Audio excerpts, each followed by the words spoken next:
صالحا আল্লাহ তাআলা বলছেন তোমাদের ধন সম্পদ এবং সন্তান সন্ততির মাধ্যমে তোমরা আমার নৈকট্য লাভ করতে পারবে না। আমার নৈকট্য লাভ যদি করতে চাও ঈমান এনে নেক কাজ করতে হবে। ঈমানদার যারা, সৎকর্মশীল যারা, আমার নৈকট্যশীল বান্দা হলো তারা।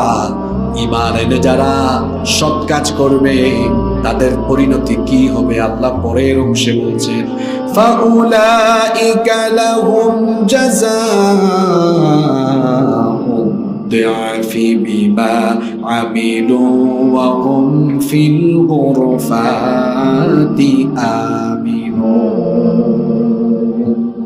আল্লাহ তাআলা বলছেন ঈমান এনে সৎকর্মশীল হবে যারা, বহু গুণে আল্লাহর কাছ থেকে পুরস্কার লাভ করবে তারা। এবং ওই সকল ঈমানদারদেরকে, সে সকল নৈকট্যশীল মুমিনদেরকে জান্নাতে সুউচ্চ প্রাসাদ যিনি দান করবেন তিনি কে? আল্লাহর নৈকট্যশীল হতে হলে এক নম্বরে কি লাগবে? এখন আপনারা বলবেন হুজুর ওয়াজ কমন পড়ছে, আমরা সব ঈমানদার। সব কি? আপনারা যে ঈমানদার এটা আপনারা সাহস করে বলতেও পারছেন না। আমরা কি? আরো আসতে বলেন। আমাদের ঈমানে যে ঝামেলা আছে আমাদের উত্তরই বোঝা যাচ্ছে। আমরা কি? ঈমানদার। জোরে বলেন। ঈমানদার। জবাব দিলে লাভ আছে। কি লাভ?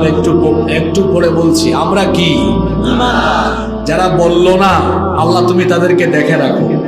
যারা জবাব দিয়েছে আল্লাহ তুমি সাক্ষী থাকো, তারা সবাই ঈমানের ঘোষণা দিয়েছে। যারা ঈমানদার হিসাবে ঘোষণা দিয়েছে আল্লাহ সবাইকে তুমি কবুল করো, আমিন। যারা বলে নাই ধরা গেছে। এখন আসেন, এক নাম্বার পয়েন্ট আমরা জানলাম, ঈমানদার যারা, আল্লাহর নৈকট্যশীল বান্দা তারা। প্রশ্ন হলো খাঁটি ঈমানদার, সত্যবাদী ঈমানদার কারা, প্রকৃত ঈমানদার কারা? এই জবাবটা কি কোরআনে কারিমের ভেতরে নাই? আরো জোরে বলেন আছে না নাই? এবার বুঝে ফেলবেন সত্যিকারের ঈমানদার কারা।